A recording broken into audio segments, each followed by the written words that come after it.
We've got our first guest with us. Thank y'all for rocking in the chat. Jose Benavidez Sr. We appreciate you joining us today on Fight Hype.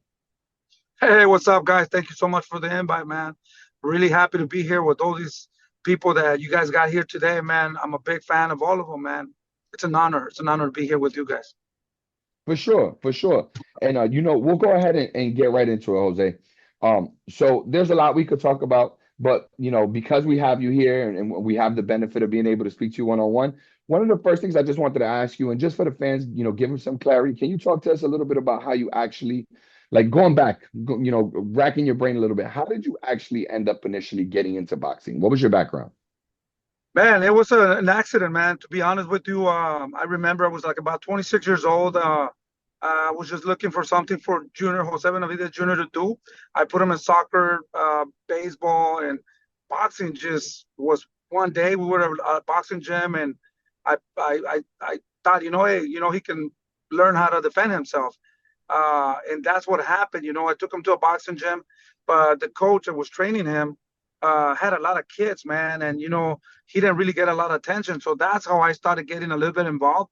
And from there on, man, I fell in love with the sport. I took him to get his first fight, and that was amazing, man. The feeling that no money can buy. So I just felt obsessed with boxing and just started learning from videos and watching a lot of videos of Julio Cesar at that time, Oscar De La Hoya, Roy Jones, Nassim Hamed, and Mike Tyson, and all the legends, man. And that's how I just became obsessed and just started training Junior. And David was born, and when he started walking, that's how he started training too. But Junior had like about 200 amateur fights, and he was representing Mexico and the United States. He was trying to go to Olympics, but he got signed at 17 years old, and that's how everything started. Yeah, no, listen, really dope insight, right? Because everybody wonders, do you just walk into the gym? Did you see the talent already? Did you know? But that's actually my question for you. When did you know that your sons weren't just like, they were competitive or they were interested, but they were special? Like when did you notice first with You Jose? know, you know, to be honest with you, I always thought, I'm not a trainer. I'm not. Whenever I find somebody that knows a little bit more of what I know, I'm gonna let them go with another trainer. And I just got so involved, that I took him all the way to Junior to his first world title, and he won his first world title with what's his name? I forgot the name of the guy that he won his title with. Fuck, I had his name and I lost it. So he won his first title right after a month. I'm all like, holy shit, he's a world champion. I couldn't even believe it, man. To be honest with you, I everything that I was doing was new, and to this day, everything that I do is new because I've never been here before. Herrera, Mauricio, that's when he won his first title. So I never thought they were going to be amateurs. I never thought they were going to be world champions. I just want to spend time with them and dedicate myself to them and try to get to their goals, man. To be honest, one thing brought me to another, and the only thing that I know is that I had to make a lot of sacrifices, and I really love boxing. I worked so hard, but I never thought, man, to be honest, that I was going to be a trainer or a manager. And little man, I've been managing a Junior and Davis career since, and now I manage other fighters, and I had the privilege to make 4 world champions now. My first champion was Dijon from Montenegro. Mikey Garcia took his belt at 135 for the WBC, but I made him a champion. And then Junior became a champion, and then David became a champion, and then Rayo Valenzuela became a champion. So in my career, I worked with 4 world champions, and to me, that's like, man, I can't even believe that, to be honest with you. No, for sure. I mean, look, I don't think anybody can predict something like that happening, right? But it did. And it didn't just happen once, it happened twice. And, when I think about it, it just begs the question to me, like, so you figure out, okay, Junior, he's good. He's winning a belt. There's something here. And then you have another son. Look, there's a lot of dads who, even like are athletes or superstars, and they have 2, 3 kids, and none of them end up getting that special talent. But you had 2 sons who both have special talent. So What was it like for you when you realized that David was special? Fuck, man. Like I said, man, you know me, I'm I always expect more and more and more. Even though they do good, I think they could do better. Um, I just panicked, bro, to be honest with you. I just, whoa, shit, we won a title. We got to go back to the gym. And the hardest thing is to maintain, you know? It's just been, everything's been new. Everything's been like super hard for me. I never, in my mind, thought that they were special. People say that they're special. People say that they were good. In my mind, I think that they still need more to learn, you know? We haven't even gone to what we can do, I think. So in my mind, I was just a little hard on them, I think, you know? I never really, you know, thought that they were the best at what they do. I think they could be the best, and they need to make history, you know, and they need to work harder. I think. But to be honest, I never seen that. You know, the only thing I saw was we got to work harder. We got to make it happen. Yeah, yeah, no, I feel you. Sometimes when you're next to something that could be great or special, and but you're involved in the work, it can prevent you from really seeing like you said what people on the outside see, right? But that's what ended up happening. They obviously were both special fighters, obviously both world champions. But my question to you is, you said I'm not a trainer, right? But obviously I know you did work with them, you trained them. But what do you think like was the thing that you gave them that they were able to take the most out of that allowed them to become champions? If it wasn't the training, what was that thing that you provided them, Ryo, all these guys that you made champions? I believe that just the hard work and the sacrifices and everything that we did at the beginning. To be honest with you, at one point I was very sad and I felt guilty and I felt really bad because my sons didn't have no childhood since they were like David, since he was born 1 year old, he had to work, work, work. And Junior, when he was 5, he had to work, work, work. And, you know, I didn't really tell him I loved him. I didn't really want to do that because I thought if I knew I love him, but I thought, if I tell them I love them, I'm going to break them down. They're going to become weak. I just want to make animals. I want to make monsters because I thought, if I die, because I don't have a family, I was pretty much raised by myself and I went through a lot. So I thought, I got to make them strong because I don't want nobody to take advantage of them. And that's what was in my mind. And I thought if I die, I want to make sure that they're strong and they can defend themselves. And after that, I just got obsessed with boxing and I forgot about loving them. I forgot about, let them be kids and play and go with their friends to the movies and all that. So they didn't have none of that. So I feel really bad about that. And I think that's why they are what they are now because of the life they had. They had to work really hard and they really didn't have no childhood. But now I feel good that they are champions and now I feel a little bit better. That at least it was worth something. But before that, man, I felt a lot of guilt. Now I tell them I love them. Now it's okay now. I want to tell them every day that I love them because now they're world champions and I have nothing to prove no more. And now they have their own kids and I'm happy with all that. For sure, for sure. Can you talk to me a little bit about what's it like for you and in terms of having to manage the manager, trainer, father relationship? Like, how do you do that? When do you switch hats? Like, what are some things that you have to be mindful of with those different Uh, roles? I'm still learning, man. To be honest with you, I'm just trying to be the best father I could be, the best friend I could be, the best trainer now that I could be.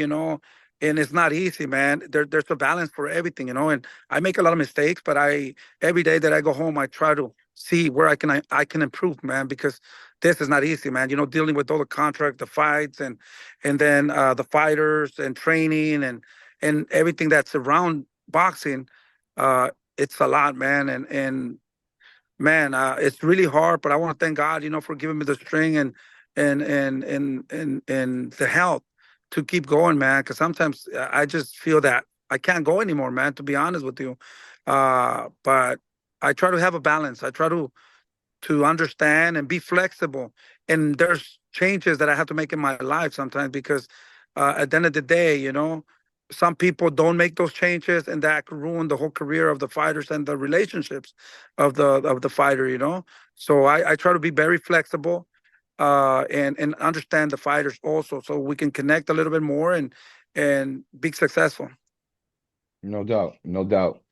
So obviously, what you're saying, you have to make some changes. I wanted to actually just because last time I spoke to you, we were in Florida. We were in Florida, and you touched on it a little bit, and I wanted just to expand on that. So with this training camp, are you going to be as hands-on with David's training? I know you alluded to maybe he may get some other work with some other people. Can you just No, no, yeah, no, yeah. go ahead.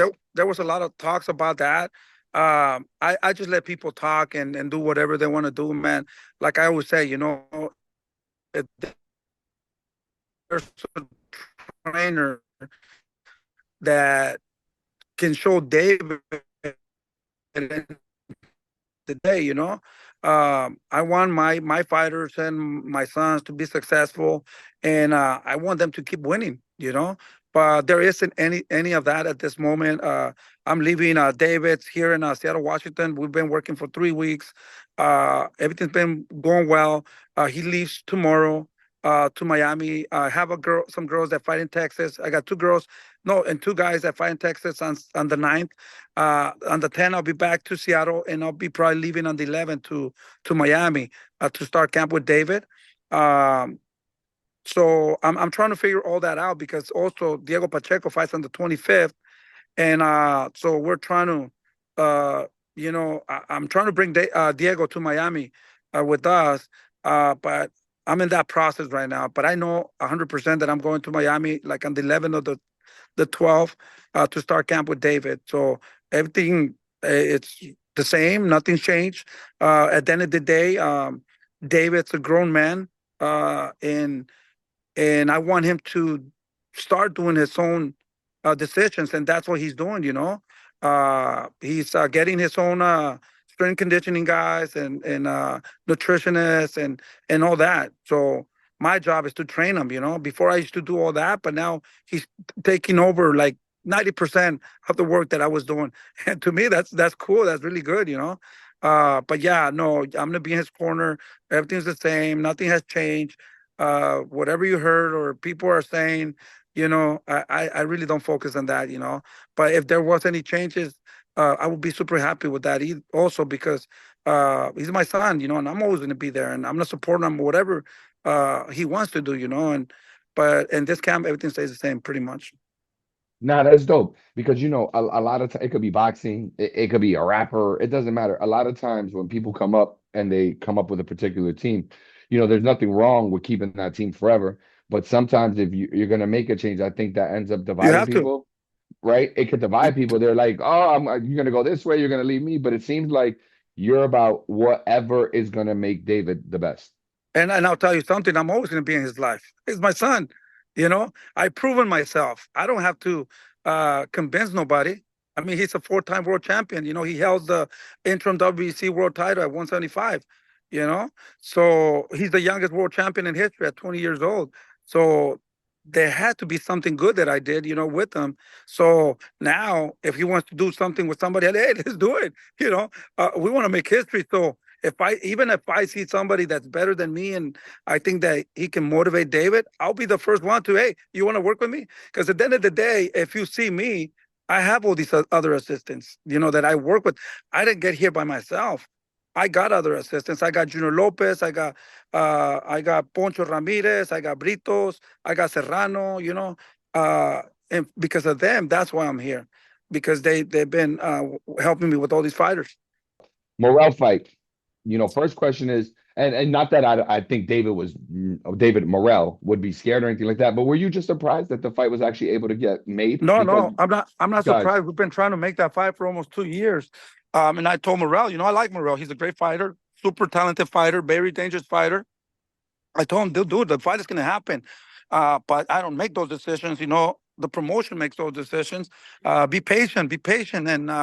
But David called Al Heyman and he said, hey, I want Morrell. I want Morrell. And my respect for David for getting that fight and making it happen. And I'm super excited for that fight. It's going to be a tough fight, a really, really good fight. Morrell had uh, a lot of amateur fights. He was very amateur, had an amateur career. He had a lot of fights, and he's young, strong, and he's gonna come with everything. So I think David's gonna get the best out of him. I mean, take the best out of him and push him to stay motivated for this fight. Got you. I want to get your thoughts on two other topics. I have you. And again, appreciate your time. Thank you for joining us. Let me ask you this. So obviously, if the Canelo thing happened, I'm sure Dave would say yes. So I'm not going to ask you would you still want it because that's obvious, right? Yeah. But what are your thoughts on, let's just say Canelo is decides to take a fight at 175 and he ends up taking a fight against Beterbiev. Would you feel like would it bother you if Canelo were able to sidestep you guys again to go right to the top and take a championship fight before he fought David, especially Nah, if he's going to 175? to be honest with you, man, it wouldn't bother me. Everybody deserves what they. And if he gets that fight, congratulations to him. If he gets that, we're going to continue working hard and see if we get any opportunities at 175. And like I said, we're just focused on what we're doing, not focused on what other people is doing. I mean, if he gets it, congratulations. Uh, that's what we're here for. We want to fight the best. We want to make history, and I mean, it doesn't really bother us, for us, to be honest. Let me go to the chat and see if I have any good questions while we still got you here, Jose, and see if there's something that's in there. Because I thought I saw one question. Somebody put something in there earlier. Let's see. I got to go back a little bit. Well, while I look for that one, JD Spades, one of our followers, is in our chat. He just said, Jose, would you use Memo Heredia as a strength and conditioning coach again? Yeah, I don't want to talk about that guy, to be honest with you. He's been talking a lot of stuff about me, but like I said, I like everybody, but when somebody disrespects you that way, I just stay away from people. But I wouldn't, I mean, I don't really care. There you go. JD Spades, that's your answer. He had actually one other question. He just said, do you think Samson was doing everything possible to secure the Canelo fight for David? Or I, was he doing what was best for Al Heyman and PBC? I think everybody was trying to do the best that they could, to make that fight happen. But at the end of the day, Canelo does not want to face David. Everybody knows. And he was asking for too much fighting David. So um, I think, I mean, yeah, everybody tried to do everything they could. Gotcha. Let me just ask you this last question, and then we'll let you, go on with your night. I know you are coming on this after doing some work, so I appreciate your time. But just No problem. David versus Beterbiev, give me your thoughts on that. If your son were to fight Beterbiev, how do you see that fight playing out? And what kind of things would Beterbiev had to deal with or have to deal with your son that maybe he didn't get from Bivol? Man, that's a fight that we would love to get. I know that it would be a super, super tough fight for us. And those are the kind of fights that we're looking for. It's a tough fight, man. Better beef, hits super hard. So we will have to use our intelligence and maybe use the jab a lot and maybe go to the body a little bit. That a lot of people don't do that with them, They just head hunt. So I think that would be the difference. David throws a lot of punches, a lot of combinations, and he goes to the body a lot. There you go. Senior, anything they should know, be aware of that they don't already know about? Anything you want to share with us before we get you out of here? No, I just want to thank everybody for the support, and I'm just trying to do the best that I can. I know that there is a lot of people that give me a lot of support, and I know that there's a lot of people that talk a lot of shit, but at the end of the day, I don't care, man. I'm just here living my dream and being happy and trying to see what's the best that I can do in boxing, I'm super motivated. I love the sport. And I mean, I sacrifice so much and I love the sport. So I'm gonna continue doing it until I cannot no longer do it, For sure. Everybody in the chat, let's definitely give my man Senior some respect. So drop a respect in there. He kept it real, was straight, didn't talk shit, gave y'all his thoughts, honest, raw, unfiltered. And more than anything, he gave us his time. Senior, thank you so much for joining us on Thank No you, Holds brother. Bar. You the man. I'll talk to you soon. Thank you. Thank you. Yes, sir.